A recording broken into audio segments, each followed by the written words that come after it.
An April Fool's Day ride led me into the National Forest to do some stealth camping before I was surprised and awakened by hunters in the morning. Stick around. Let's go see if we can find us a camp spot. If you are from Alabama or possibly even the South, you may know of the Talladega National Forest. It's a beautiful place, but what you may not know is this is the Oakmulgee sections. There's actually two sections of the Talladega, and they're separated by probably an hour and a half drive. And this is the one that's lesser known, the Oakmulgee. And I'm just pulling into a gated road here, and I like to go around gates occasionally, especially when I'm camping. I know that I'm going to be able to get into my camp spot at least, or at least over this hill without being noticed, and that's what I decided to do here. But don't tell anybody. All right, boys and girls, do not do this at home.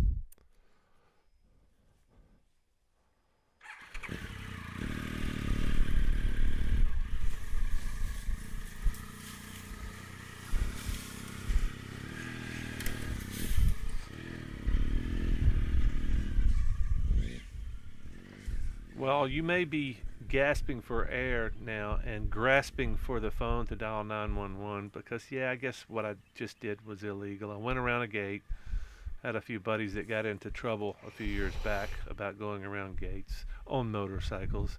Um, I guess I've just got a different perspective on that. I know typically why they gate these roads off. Typically it's to save the roads and keep them from doing any maintenance, but I'm not actually tearing the road up. But I decide that this is probably as far as I can go. You can't really see down below, but the road's kind of rutted out, and that's probably why they closed the road. It's just getting rutted out. And so I just turned the bike around and decided this was camp for tonight.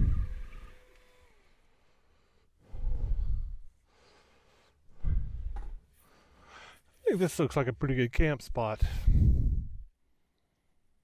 But what the hell do I know? I think this is where I'm camping. Unless I could figure that I could see road from here. I don't think I can. I don't think anybody could see me either. They'd have to be looking pretty hard. But then again, I'm planning on starting a fire. A small fire to cook with.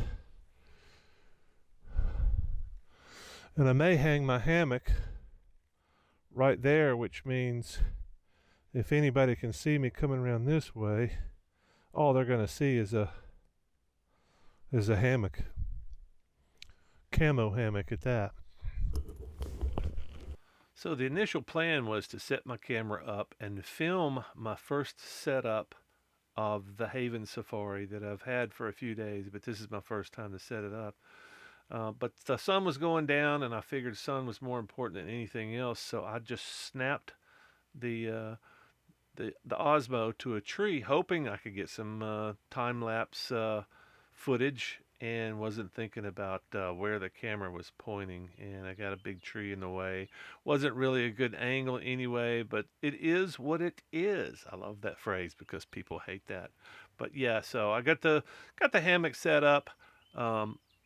Did have enough daylight. Hopefully I'll get better footage in the future. But yeah, it was pretty easy setup. I think this is my fourth time to set the Havens up, and yeah, I got set up, and I just still had some daylight to drink a few. So that's what I did. Got the new Haven set up back there. Pretty excited about that. Haven Safari. The Oakmulgee section of the Talladega National Forest. The Talladega is so awesome, they split it up into two big sections. One's in northeast Alabama, and this one's in the southwestern part. But they're both beautiful. Should I let that breathe? Should I let it breathe? Ooh. Oh, that's so lovely. I'm just going to get a little flask, but I couldn't beat the deal. This is an incredible deal. This is Easily half price, if not more.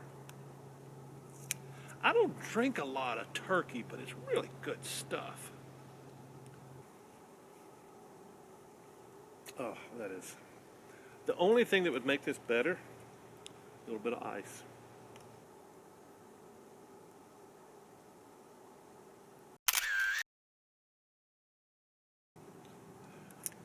I wonder why sometimes it's just really hard for me to relax. That may be why I drink. Drinking is very relaxing to me, and I don't know anything else that is. Exercise, maybe.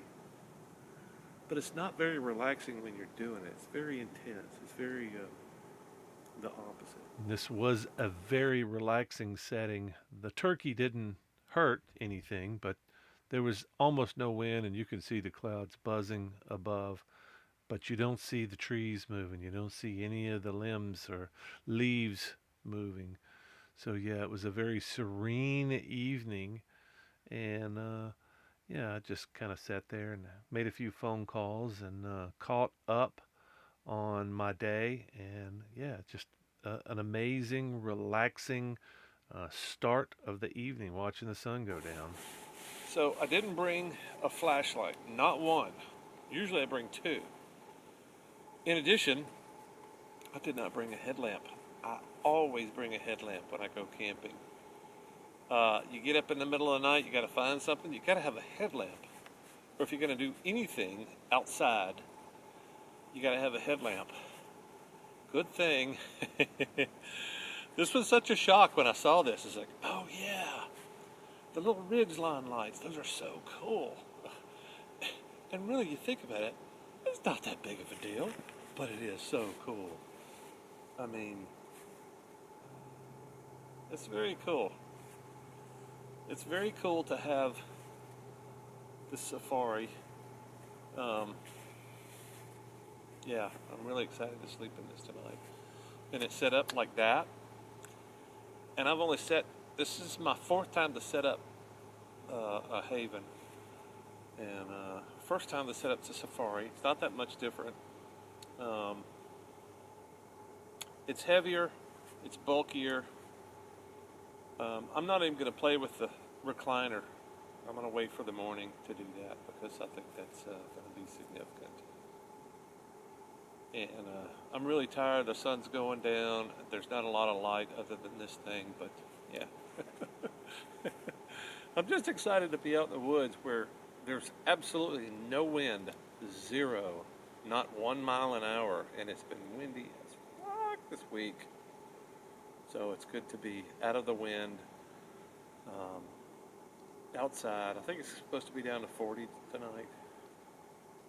And I should be fine. I got my thermals, I got my little bag, got all my... I'm good to go.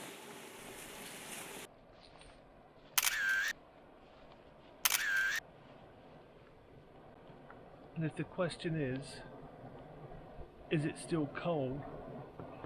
Of course it is, bloody well cold. On my ears mostly. I gotta figure out something better to do with the coffee. You usually pick up those small Folgers canisters of 100% Colombian. Delicious. I was shocked when I first tasted it. I was like, Folgers, come on. It's like industrial coffee. And I had some. I've been drinking it ever since. I don't know if you've seen my little coffee filter. It's the this thing was expensive too, but the alternative is carrying something this big to French press your coffee into. I don't want to do that.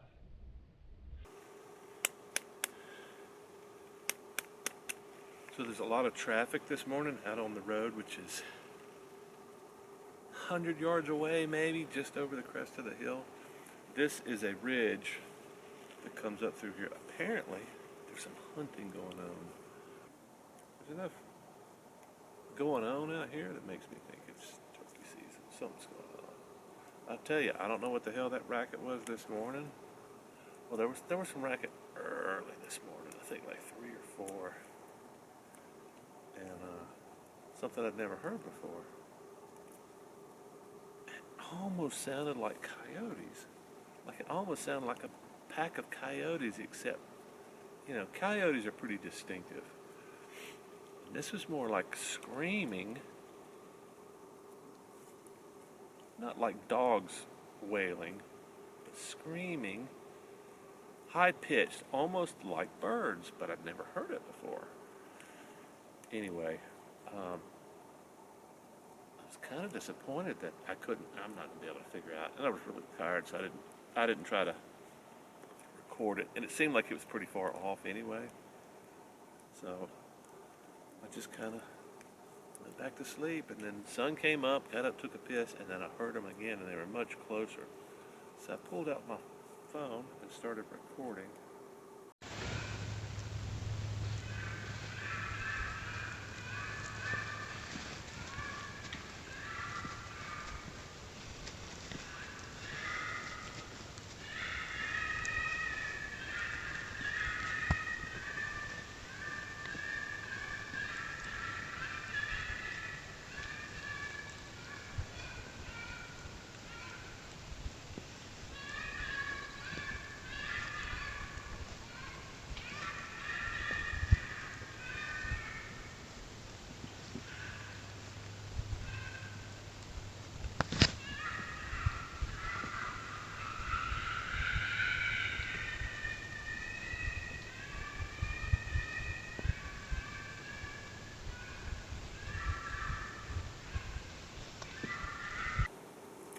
There was a lot of traffic this morning, at least 3 vehicles, but quietly creeping through. And I think I heard a side-by-side or a four-wheeler or something. Anyway, I just wanted to see how close I was to the road, to see if anybody could see me. Walked up to the top of the hill there, started walking towards the gate just to see where the road was, because I'd see people coming this way, but I couldn't see them down here. So I started walking towards the gate. I was like, oh shit, there's a white truck there. A white pickup truck. I saw a white pickup truck yesterday. It was a forest ranger, law enforcement.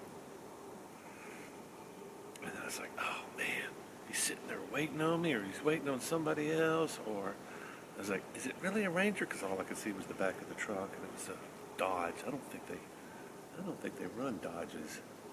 At least I haven't seen them here in the state. Anyway, I came back, checked on my water. I was boiling water, and then walked this way so I could see the side of the door. And by the time I got to that truck, here's another white truck driving by, and I didn't even hear him. So I ducked down. I was like, okay.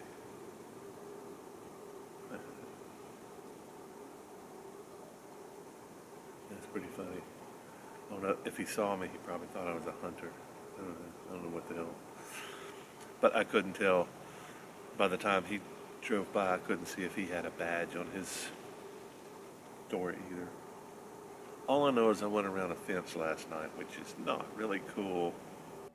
And of course, it was a lovely and peaceful evening, and it wasn't too bad the next morning, but I think there was just a little bit too much activity going on for my preferences. I think I probably could have found a better spot than this anywhere else but the National Forest. I don't really like hanging out in the woods when hunters are out there. It makes me a little bit uneasy being a target, but as a rule, my experience with hunters and motorcycles during hunting season has not been a good one, so I kind of try to tend to leave them at their thing when they're doing their thing, and try to stay clear as much as I can. I mean, it's our forest, so have that idea. But yeah, so I decided to go ahead and start packing up. I had my coffee, and I was short on water, and the hunters.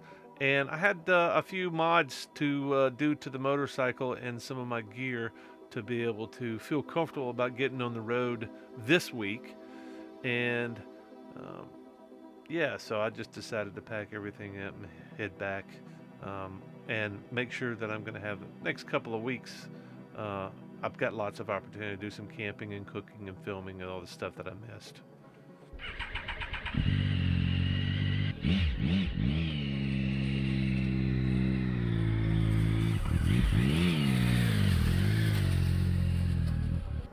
So I do talk a lot about stealth camping on this channel, and a few of the stealth camping purists might argue with my definition, but it's basically camping away from people and their vision and their ability to discover you. And this is probably a little bit more on the illegal end. I'm sure I could have gotten a ticket and a heavy fine for this, but you know, it's just kind of part of the game. Well, that was fun. I have to admit, I was a little bit concerned rolling out this morning. I was concerned about a truck that was parked, a white truck that was parked at the gate. He was backed in, probably was a hunter, but I had to creep around to make sure that that truck did not have a Ranger tag on it. Now that was fun. I think Lake Payne is right down there, because there is some pavement down there, and I don't know how to get to it if it's not from Lake Payne. So there's a lot more stealth camping around here. You don't even have to go off a dirt road. You can get back up in here. Like, there's a couple of spots. There's a berm there, which won't keep much of anybody out, but there's another road right there. As I mentioned, I am heading out into the Georgia and Tennessee mountains this week, a couple of weeks at least, for a couple of rallies. And if you don't know about them, I'll leave a link below. But yeah, so there's adventure coming up. The second rally is going to be focused on camping and cooking off of a motorcycle. So make sure that you don't miss that, and hit the subscribe button if you haven't, and the notification bell, and make sure you get to see everything that's coming up. And I'll see you then.